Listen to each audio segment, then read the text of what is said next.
नमस्कार, नेपाल टाइम्स ट्रेन्डिङमा हार्दिक स्वागत छ। हाम्रो मुलुकमा बालुवाटार जस्तो ठाउँको सयौं रोपनी सरकारी जग्गा व्यक्तिका नाममा रातारात कृत्य गरी नामसारी हुन्छ।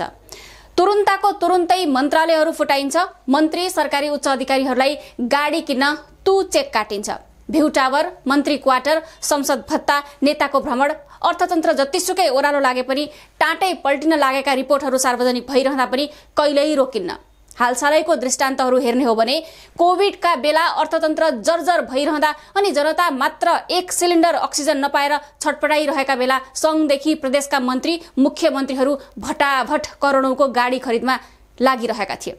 उनीहरूका लागि सेवा सुविधा लिन न विदाले रोक्यो, न व्यापार घाटाले, न त महामारीले। बैंकले ऋण दिने पैसा धरि सकियो भनिरहँदा पनि जनताको करमा रजाई गर्नेहरूलाई कहिले न केहीले छोयो न केहीले छेक्यो। यहाँ छेकिन्छ त केवल बाढीमा पाकेको बाली, खेत खलियान गुमाएका किसानहरूलाई क्षतिपूर्ति दिन, उखु किसानहरूको बाँकी रहेको बक्यौता फिर्ता गर्न। यहाँ रोकिन्छ त केवल किसानकै लागि छुट्याइएका अनुदानका कार्यक्रमहरू, किसानका खेत भिजाउने पानीका स्रोतहरूलाई रोकिन्छ। मलका लागि यहाँ पैसा हुन्न, आफ्नै बजारमा विदेशी उत्पादनसँग प्रतिस्पर्धा गर्नु परेको छ। किसानका उत्पादनहरूले लागत उठाउने अवस्था छैन। यो मुलुक भन्नलाई कृषि प्रधान देश हो, तर यहाँ कृषि नै अपहेलित छ। भन्नलाई कृषि क्रान्तिका ठूला ठूला भाषण गरिन्छ, तर कृषिका समस्या समाधानका लागि कृषिको क जतिको पनि सुधार भएको छैन। बरु कृषि र कृषक राजनीतिका माध्यम बनिरहेका छन्। आयातको तथ्याङ्क हेर्दा दैनिक उपभोगको ठूलो हिस्सा छिमेकी भारत र चीनका उत्पादनमा परनिर्भरता बढिरहेको छ। नेपालबाट निर्यात हुने वस्तुहरू समय समयमा अनेकौं समस्या झेल्न बेवस छन्। गत आर्थिक वर्ष मात्र 50 अर्ब रुपैयाँको चामल आयात भएको छ। भन्सार विभागको तथ्याङ्क हेर्दा मुलुकले कृषिजन्य वस्तुको आयातमा 3 खर्ब 23 अर्ब रुपैयाँ खर्च गरेको छ। यो मुलुकको कुल आयातमा 20% भन्दा बढी हिस्सा हो। भन्सार विभागको तथ्याङ्क अनुसार आर्थिक वर्ष 2077-78 मा कुल 79 अर्ब 59 करोड 28 लाख रुपैयाँ बराबरको खाद्यान्न आयात भएको छ भने 38 अर्ब 50 करोड 6 लाख रुपैयाँ बराबरको तरकारी आयात भएको छ। कुल आर्थिक वर्षको पहिलो 4 महिनामा मात्रै 22 अर्ब 57 करोड 10 लाख रुपैयाँ बराबरको खाद्यान्न आयात भएको छ भने 16 अर्ब 9 करोड 87 लाख रुपैयाँ बराबरको तरकारी आयात भएको छ। प्रत्येक वर्ष चुलिँदै गएको कृषि उपजको आयातले अवस्था डरलाग्दो बन्दै गएको छ। आयात निरुत्साहित गर्न आन्तरिक उत्पादन बढाउनुको विकल्प छैन, तर कसरी बढाउने भन्नेमा सरकार आफै अलमलमा छ। यद्यपि पछिल्लो समय सरकारले कृषकलाई सहुलियत ब्याज दरमा कृषि कर्जा प्रवाह गर्ने नीति लिएको छ। सरकारले धितो नभएकालाई समेत कर्जा दिने व्यवस्था मिलाएको छ, तर त्यसको प्रतिफल अझै देखिएको छैन। आयात बढिरहेको तथ्याङ्कले आन्तरिक उत्पादन बढ्न नसकेको प्रश्न छ। अर्कोतर्फ पहिलो कुल कृषि कर्जाको 5% दुरुपयोग भएको राष्ट्र बैंककै अनुसन्धानले देखाएको छ।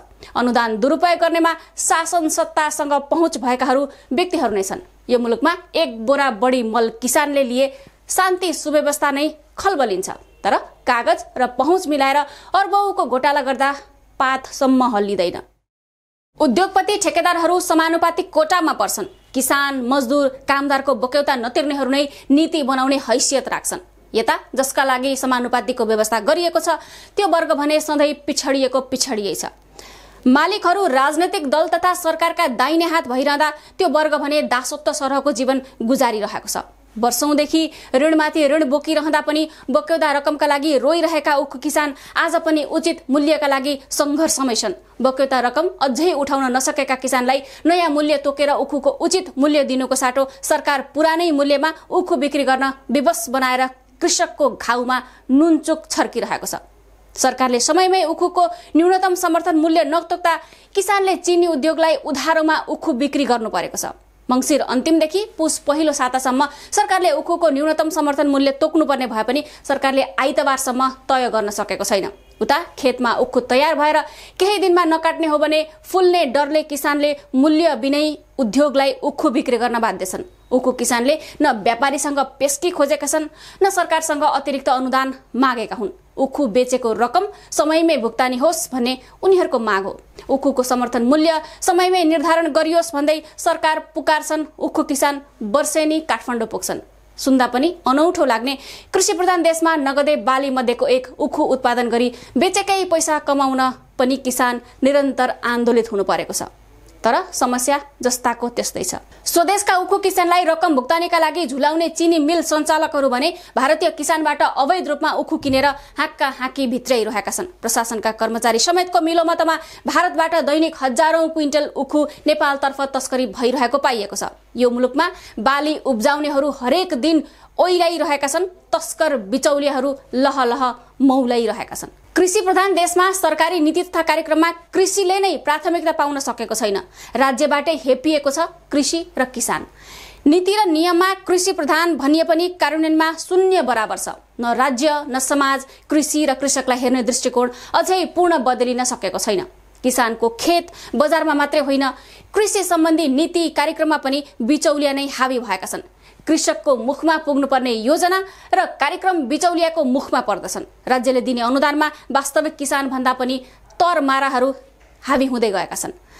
कृषि क्रान्तिका योजना र हरेक नेताले नबिर्सिने भाषण हो, तर सामान्य मल ल्याउने बेलामा सिँचाइका लागि, किसानको बक्यौदाका लागि, समर्थन मूल्यका लागि, बजारका लागि त्यस्ता अति आधारभूत र सामान्य कुरामा पनि यिनले कहिल्यै चासो दिएको देखिन्न।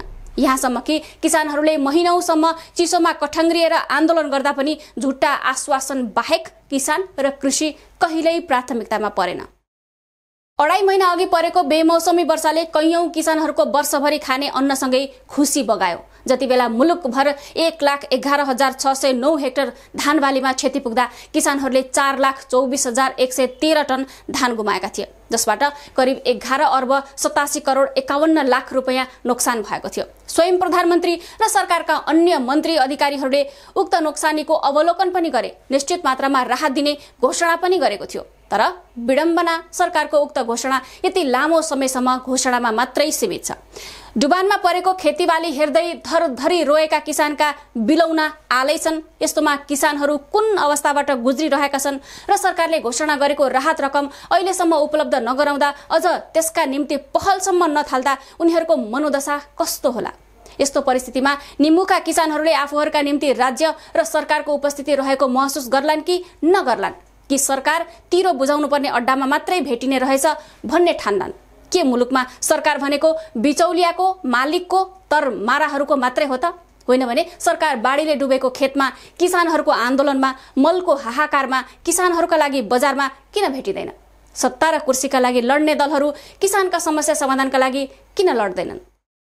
व्यवहारमा किसान र कृषि प्राथमिकतामै नपर्ने भए अब सरकारका मन्त्री र नेताहरूले कृषि प्रधान भनेर किसानको मन नदुखाए हुन्छ।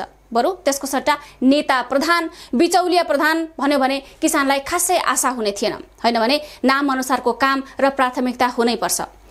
भन्नलाई त नीति र कार्यक्रममा कृषिलाई प्राथमिकतामा राखेको जस्तो देखाइन्छ। कृषिलाई उच्च महत्व दिई पर्याप्त बजेट विनियोजन गरेर तर्जुमा गरिएका नीति तथा कार्यक्रमको प्रभावकारी कार्यान्वयन नगरिएसम्म कृषिको विकास अपेक्षित रूपमा हुन सक्दैन। आर्थिक वर्ष 2059-60 देखि 2078-79 को 20 वर्षको अवधिमा कुल विनियोजित राष्ट्रिय बजेटमा कृषिका लागि औसतमा 2.80% मात्र बजेट विनियोजन गरिएको छ। त्यसको पनि बजेट फ्रिज हुने विडम्बना छ। यो कृषि राज्यबाटै हेपिएको छ भन्ने प्रमाण हो। यति बजेट विनियोजन गरेर कृषि क्रान्तिका कुरा गर्नु चाहिँ हास्यास्पद नै हो। खेतदेखि बजारसम्म, नेताका बोलीदेखि व्यवहारसम्म हरेक स्थानमा किसान ठगिरहँदा बजेट र नीतिमा समेत कृषि प्राथमिकतामा नपर्ने अनि कृषि प्रधान मात्रै भनिरहँदा के यो मुलुकमा कृषिबाट समृद्धि सम्भव छ भने कसरी? कृषि प्रधान देशमा कृषि नै हेपिएको विडम्बनालाई तपाईले कसरी हेर्नु भएको छ? आफ्ना विचारहरू अवश्य व्यक्त गर्नुहोला।